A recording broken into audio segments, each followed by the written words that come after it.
A very good afternoon and welcome to your lunchtime news here on TV1. You're joining me, Theruni Karunaratna. Before we head on to your stories in detail, first, your headlines. Sri Lanka appoints acting ministers for defence and finance as President flies to Singapore and Japan. Janaka Ratnayaka believes that true public representatives will oppose his removal.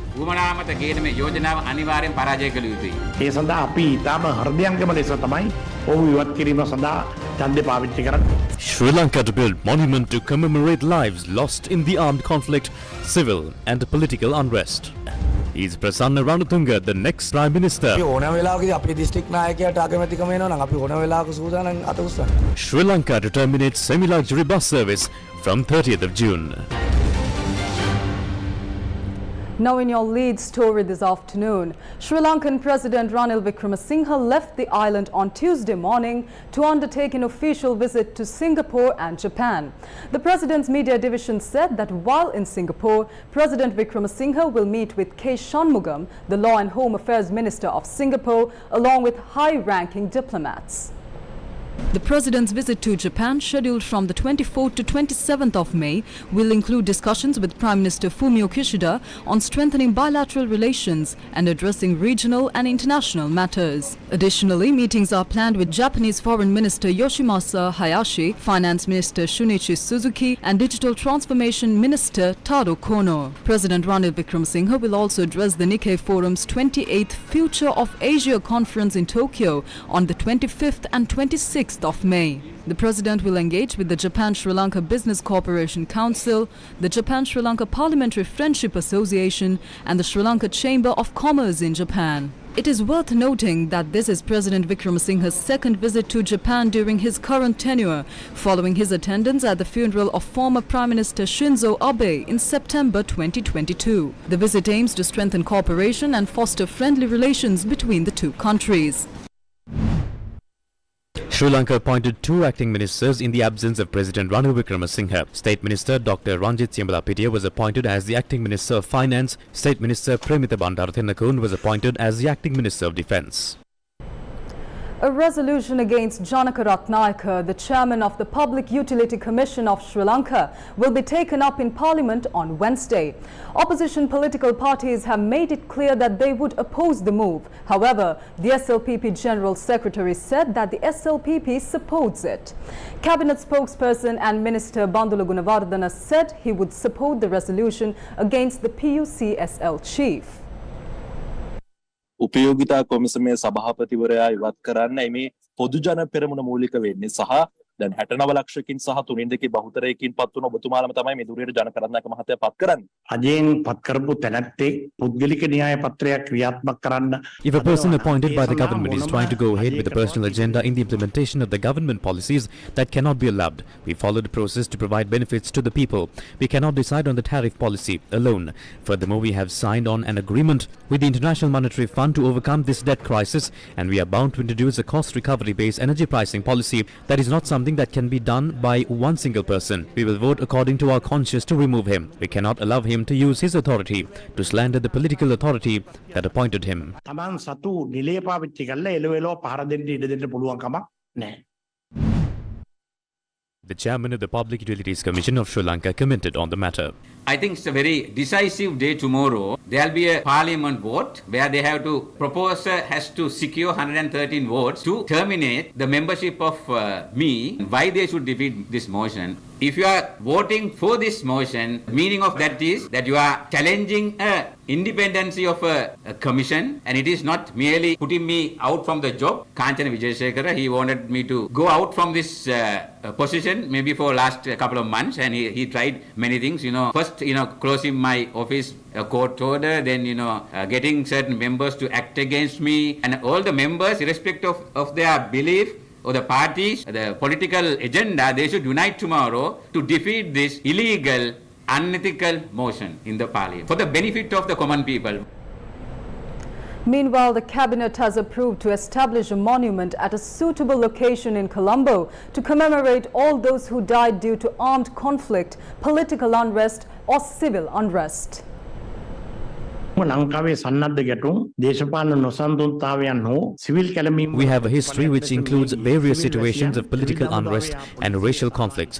Accordingly, the cabinet granted its approval to establish a monument at a suitable location in Colombo to commemorate all those who lost their lives in armed conflicts and civil conflicts in Sri Lanka. සුදුසු ස්ථානයකින් ඉදිකිරීම පිණිස ඉදිරිපත් කළ යෝජනාවට cabinet අනුමැතිය ලබා දුන්නා. Journalists raise questions regarding the withdrawal of the petition filed over the violence that broke out on the 9th of May 2022, which resulted in the houses of several politicians being torched. ඊයේ දවසේදී ඔබතුමා ඇතුළු පාර්ලිමේන්තු මන්ත්‍රීවරු 38 දෙනෙක්ගේ පසුගිය වසරේ හානි වූ නිවාස සම්බන්ධයෙන් නිසි ආරක්ෂක ක්‍රියාදාමයක් නොගැනීම සම්බන්ධයෙන් ආරක්ෂක නිලධාරීන්ට විරුද්ධව පවරලා තිබ්බ නඩුව ඉල්ලාස් කරගත්තා. ඔබතුමාලාට යම්කිසි බලපෑමක් ආවද මෙම නඩුව ඉවත් කරගන්න කියලා ඇමරිකන් තානාපති කාර්යාලයෙන්වත්? කිසිම බලපෑමක් ඇවිල්ලා නැහැ. අපි මේ සඳහා There was no influence at all. The Attorney General and security forces promised the courts that a broad and fair investigation will be conducted. We believe the Attorney General, IGP and the police and other security forces will conduct a proper investigation in this regard and intervene to do justice to the people of the country as well. The application was withdrawn because if an investigation is being conducted without an order, there seemed to be no necessity to obtain one.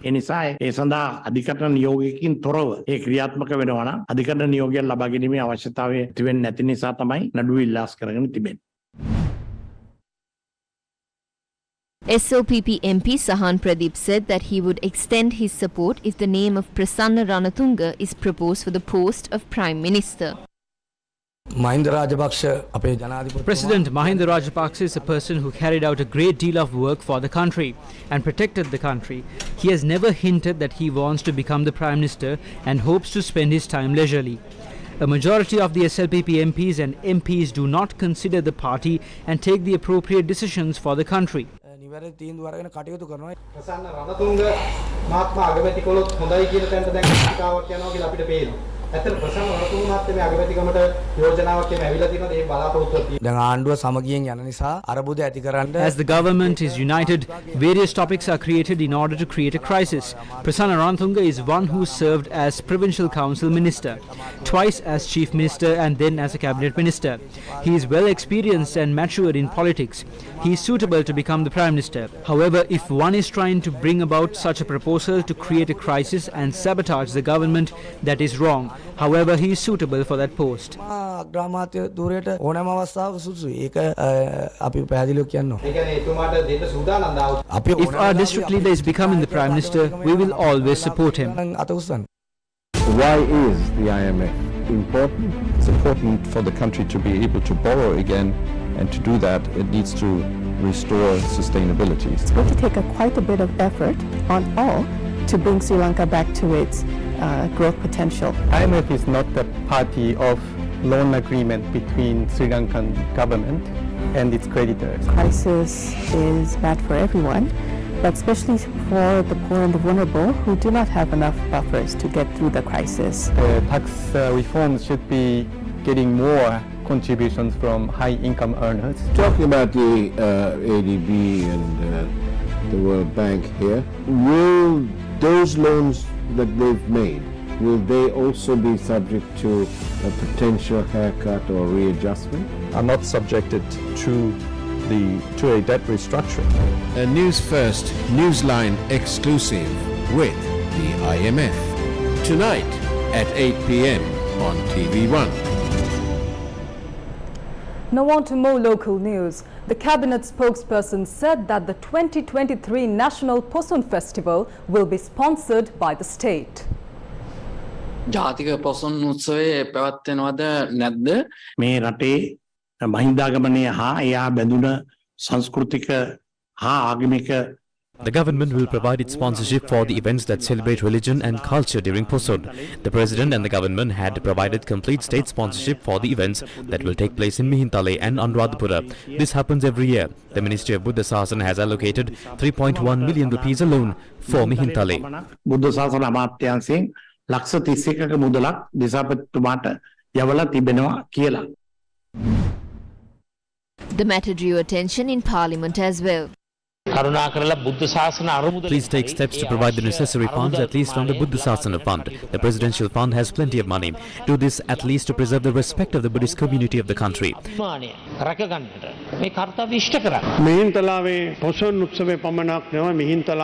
Multiple ministries have held basic discussions and started working on celebrating Posun even more glamorously than previous years, not only in Mihintale but from Mihintale to Anuradhapura. The financial assistance and associated services related to these discussions will be provided. The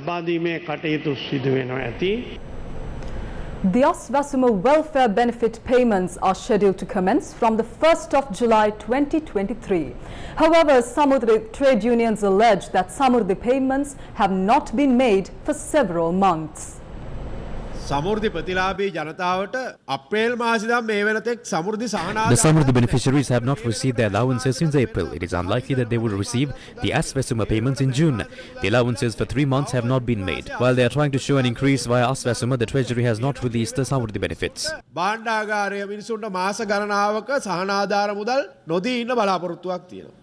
Comments were made over the distribution of the Aswasuma welfare benefit payments via state banks.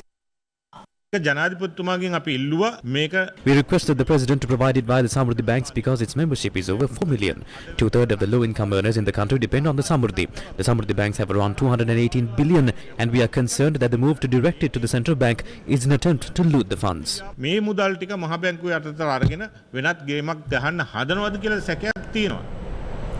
A new trade union to secure the rights of the labour masses was launched on Monday. The Sri Lanka Working People's Front is led by Chamira Pereira.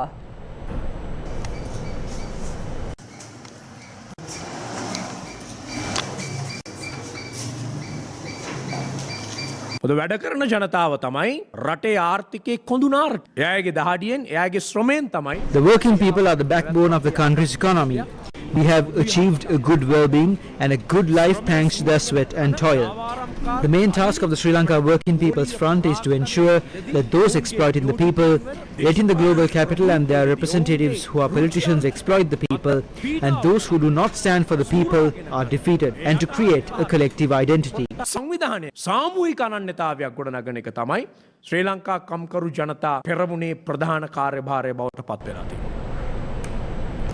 What benefit will Sri Lanka gain by opening its retail fuel market to overseas suppliers? This question was posed to the cabinet spokesperson. ලංකාවේ ලාභ ලබන පිටවුම්හල් 150කට වැඩි ප්‍රමාණයක් ජාත්‍යන්තරයට විකිණීමට සැලසුම් කර ඇති බවත් වාර්තා වනවා. මෙවැගින් ලංකාවට ලැබෙන වාසිය කුමක්ද? පෙට්‍රල් ෂෙඩ් කීපයක් ලාභ ලැබුවයි කියලා khනිජ තෙල් නීති. Simply because several filling stations are making profits, the CPC does not make money. A loss of over 500 billion rupees cannot be covered even in 1,000 years by simply depending on a small number of profit-making filling stations. We are in a crisis with regard to debt servicing. We cannot solve this issue with small solutions. We need to be strategic in this matter with advice and guidance. These are not mere decisions taken by politicians alone. මේ තීරණ ගන්න දේශපාලනඥයන් විසින් ගන්න හුදු තීන්දුව තීරණ නෙමෙයි. The Department of Examinations noted that the tuition classes for GCE Ordinary Level Examination 2022 will be prohibited from midnight on Tuesday. Sri Lanka has decided to terminate semi-luxury bus services from the 30th of June. Director General of the National Transport Commission, Dr. Nilan Miranda, says that bus owners who are engaged in the semi-luxury bus service have been informed to switch to a different service. He also says that approximately 150 requests have been received for such transfers. Currently, there are about 430 buses deployed for semi-luxury transport services. The Director General says that although it had previously been decided to terminate the service by the end of this month, bus owners were given time until the 30th of June. The National Transport Commission requests all bus owners of the semi-luxury service to swiftly switch to another suitable service. News first with the people.